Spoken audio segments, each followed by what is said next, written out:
तो आ जाते हैं हम अपने फेवरेट टॉपिक की तरफ, और वो आपका भी फेवरेट टॉपिक है और सब उससे जुड़ी खबरों को जानना चाहते हैं। सब भी आप ट्विटर उठा के देखें, ऐप उठा के देखें, कोई भी सोशल मीडिया प्लेटफॉर्म उठा के देखें, सब जी डिस्कशन जो हो रही है क्रिकेट हो रही है, क्योंकि क्रिकेट वर्ल्ड कप हो रहा है और हमारी उम्मीदें अभी भी बाकी हैं सेमीफाइनल। और हमारी उम्मीदें जुड़ी हैं, एक तो बारिश से, दूसरा श्रीलंका से। बारिश से ज्यादा उम्मीदें हैं, श्रीलंका से कम उम्मीदें हैं। हाँ, ये आपने सही बात मेंशन की, क्योंकि जो मैं अब कल से ये कर रहा था कि मैं थोड़ा सा हिस्ट्री देख रहा था, तो बहुत कम ऐसा हुआ है कि हमारे श्रीलंकन भाइयों ने न्यूजीलैंड को शिकस्त दी हो, और हालिया हिस्ट्री में ऐसा बहुत कम देखने को मिला है। लेकिन वो जो कम वाले नंबर्स है ना, वो आज एक बार फिर दोहराएगी तारीख श्रीलंका, आज भी न्यूजीलैंड को हराएगी इंशाल्लाह इंशाल्लाह। तो बारिश ने अपना काम करना है, और अगर वो होता है तो वो कुदरत का निजाम होगा। उन्हें चैंपियंस ट्रॉफी के और हम इंग्लैंड के हवाले से भाई जरा बता लेते हैं, अब बेन स्टोक्स की कामयाब एक बड़ी जबरदस्त इनिंग्स जो उन्होंने बिल्ड की, उसके नतीजे में वैसे तो इंग्लैंड का काम उतर गया था, लेकिन जो अच्छा जबरदस्त खेला बेन स्टोक्स ने, उसके बाद ये है कि उन्होंने नेदरलैंड्स को 160 रन से शिकस्त दी। अब ये बेसिकली इन्होंने क्वालिफाई करना है चैंपियंस ट्रॉफी के लिए। बेन स्टोक्स ने बनाए, डेविड मिलान ने 87 और वोक्स ने 51 रन बनाए हैं। इतना बरस के वो मैच खेल ना सके। बिल्कुल ऐसा तो ऐसे होना चाहिए, ये आप दुआ करें, क्योंकि ये ना हो कि मैच खेलने फिर 20 ओवर का हो जाए फिर मसला। अच्छा जी, पाकिस्तान क्रिकेट बोर्ड ने इंजमामुल हक जो कि चीफ सेलेक्टर थे, उनका इस्तीफा मंजूर कर लिया है, और फिर उन्होंने तोपों का रुख, हाँ जी, तोपों का रुख चेयरमैन ज़का अशरफ की तरफ कर दिया। और निजी टीवी चैनल को इंटरव्यू में कहा था कि चेयरमैन खुद को बचाने की कोशिश कर रहे हैं। कई माह से सेंट्रल कॉन्ट्रैक्ट का मामला हल नहीं हो रहा था, जिसे हल किया और तमाम मामला तय करवाए। तो फिर ये है कि क्या कहा, ये जरा आपको बता दिया हमने। और साथ में एक और चीज भी जी, तो साबिक चीफ सेलेक्टर के इंटरव्यू पर रद्द-ए-अमल देते हुए पीसीबी की डायरेक्टर मीडिया आलिया रशीद बोल पड़ी। कहा कि इंजमाम काबिल इज्जत है, उनके मामले की अभी तहकीकात जारी है और शवाहिद इकट्ठे किए जा रहे हैं। अच्छा, एक तो ये चीज हो गई, दूसरा हो गया वो बांग्लादेश वाला। अच्छा, बांग्लादेश वाला जो मैथ्यूज को जिस तरीके से टाइम आउट हुए थे, तो शकीब उल हसन पर तनकीद सबने की, तो वकार यूनुस साहब ने भी तनकीद की, पाकिस्तान के मायनाज क्रिकेटर।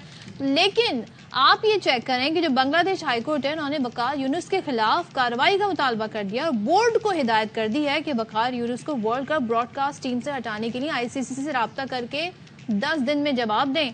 और जी, ये तमाम तर मामला अब गुस्सा वो पाकिस्तान पे निकाल रहे हैं, जबकि दीगर ने भी इन पर तनकीद की थी। क्रिकेट से जुड़ी मजीद खबरों पर बात करेंगे, नुमाइंदा खुसूसी शाहिद हाशमी साहब हमारे साथ मौजूद हैं। ये जाहिर है कि मैच पे तो जो होगा वो तो हम उस पर प्रेडिक्शंस कर रहे हैं, वो भी आपसे जानेंगे, लेकिन ये मुझे बताएं कि ये इंजमामुल हक ने जिस तरह से पहले बयान दिया, फिर उसके बाद हमने ये देखा कि इस्तीफा भी दे दिया, आपको लगता है मामला यहीं पर रुक जाएगा, ये अभी मजीद जो है वो सांझे की हंडिया बीच चौराहे में फूटेगी? बिल्कुल फूटेगी। और पाकिस्तान की क्रिकेट में सबसे ज्यादा तनाज़ात होते हैं, पाकिस्तान क्रिकेट में सबसे ज्यादा सैकिंग होती है, पाकिस्तान क्रिकेट में सबसे ज्यादा प्रेस रिलीज आते हैं, पाकिस्तान क्रिकेट में सबसे ज्यादा चेयरमैन चेंज होते हैं। हम क्या करें इस क्रिकेट का? और अब ये एक नया तनाज़ा खड़ा हुआ है इंजमामुल हक के खिलाफ, एक इंक्वायरी है, उन्होंने खुद इस्तीफा दिया और कहा कि मैं इंक्वायरी का सामना करने को तैयार हूं। तो वो मीडिया में जाके क्यों अपने आप को क्लियर कर रहे हैं? हाँ। वो इंक्वायरी फेस करें, अपने आप को क्लियर करवाएं। ज़का अशरफ की जितनी भी आप पर उन पर जितनी भी तनकीद कर ले, लेकिन उनकी एक बात अच्छी है, वो फॉर्मर क्रिकेटर्स को साथ लेकर चलने की कोशिश करते हैं, उनको इज्जत देते हैं, उनके रुतबे के हिसाब से हर चीज वो बेहतर कर रहे हैं इन फॉर्मर प्लेयर्स के साथ। लेकिन अगर इस तरह उसका जवाब दिया जाएगा तो फिर उनके लिए बड़ी मुश्किल हो जाएगी। इंजमाम मीडिया पे अपने आप को क्लियर नहीं करवा सकते, इंक्वायरी के सामने करवा सकते हैं। सियासतदान नहीं है, ही इज अ प्लेयर। तो देखते हैं जी खासतौर पर इस टूर्नामेंट के बाद क्या सूरत हाल बनती है। एक और इशू जो अभी हम वकार यूनुस साहब के हवाले से, जो बांग्लादेश हाईकोर्ट का जो हिदायत आई है केस के हवाले से, तो ये तो ज्यादती है, तनकीद तो सबने की थी और इसका कोई फर्क पड़ेगा? कोई फर्क नहीं पड़ेगा। बांग्लादेश हाईकोर्ट की कोई जुरिस्डिक्शन ही नहीं है। दरअसल एशियाई मुमालिक में बड़ा आसान होता है कोर्ट केस करना, 100-150 रुपए के स्टैम्प पेपर पे आप जाएं और कोर्ट में केस दाखिल कर दें। हाई कोर्ट का जुरिस्डिक्शन ही नहीं बनता। और दूसरा ये कि उन्होंने गलत, किसी ने उनको बता दिया कि आईसीसी कमेंटेटर को हटाएगी। आईसीसी नहीं, ब्रॉडकास्टर जो है स्टार स्पोर्ट्स, वो सेलेक्ट करता है, वो चूज करता है अपने कमेंटेटर। और वकार यूनुस कोई छोटा खिलाड़ी नहीं है, बहुत बड़ा खिलाड़ी है, पाकिस्तान का कप्तान रहा है, दुनिया भर में उसका नाम है। अगर उसने तनकीद की है तो ये उसका राइट है, और वो टीवी पे बैठा है तो किसी यहाँ पर रह के भी साइमन डूल समेत हर कोई जो मर्जी कहते रहे, इट डजंट मैटर। अच्छा, एक चीज अब फाइनली भाई, बारिश का इम्कान शाहिद भाई कितना है? मैं तो श्रीलंका से ज्यादा बारिश पे भरोसा कर रहा हूँ, तो आप बताइए। हाँ, ज्यादा भरोसा श्रीलंका पे नहीं, बारिश भी करना चाहिए। हम भी सुबह से दुआ कर रहे हैं और बरसात साहब जो महकमा मौसमियात के उनसे राब्ते में है, हाँ। वो ये बता रहे हैं कि दोपहर में और भी बारिश होगी, तो अल्लाह करे बारिश ही हो जाए। शायद साहब मैंने सुबह 8 बजे चेक किया था बेंगलुरु का, वो 45% चांस थे। ये तो चांसेस कम होते जा रहे हैं।